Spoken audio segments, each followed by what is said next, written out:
Praise the Lord.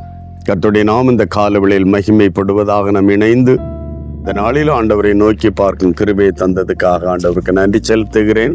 இந்த நாளில் நீதிமொழியின் புத்தகம் 20ஆம் அதிகாரம் அதனுடைய 22வது வார்த்தையை வாசிக்கிறேன். தீமைக்கு சரி கட்டுவேன் என்று சொல்லாதே, கர்த்தருக்கு காத்திரு, அவர் உன்னை ரட்சிப்பார்.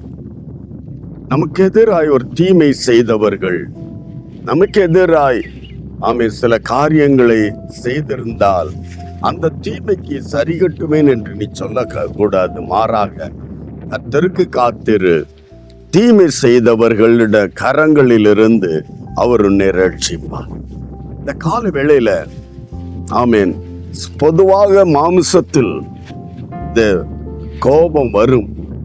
ஏன் நான் ஒண்ணுமே செய்யாம எனக்கு எதிராக இப்படி செய்து விட்டார்களே என்று தீமைக்கு சரி கட்டக்கூடாது என்று கத்தச் சொல்லும் போது மட்டுமல்ல, கர்த்தருக்கு காத்திரு. ஆண்டவரே, நான் செய்யாததை செய்தேன் என்று உள்ள பழி, சொல்லாததை சொன்னேன் என்ற பழி, நான் எதுவும் செய்யாமல் தீமை என் மேல் வருகிறது என்கிற அந்த சூழ்நிலையில் அப்பாவிடத்தில் நீ அர்ப்பணித்து விட்டு கர்த்தருக்கு காத்திருந்தால் அவர் உன்னை ரட்சிப்பார், அவர் உன்னை விடுதலையாக்குவார். அந்த தீமை உன்னை மேற்கொள்ளாதபடிக்கு, அந்த தீங்கு உன்னை அழித்து விடாதபடிக்கு, அந்த தீங்கிலிருந்து உன்னை ரட்சிக்க வல்லமையுள்ள தேவன். தேவனுக்கு காத்திருக்கும் போது நம்மால செய்தால் எதை தான் செய்ய முடியும்? அது விரோதங்கள் வளரும், அது இன்னும் பிரச்சனையின் மேல் பிரச்சனை வரும். இந்த காலை வேளையில ஆண்டவரே, தேவ சந்நிதியில இந்த காரியத்தை அறிக்கையிட்டு ஒப்புவித்து விட்டு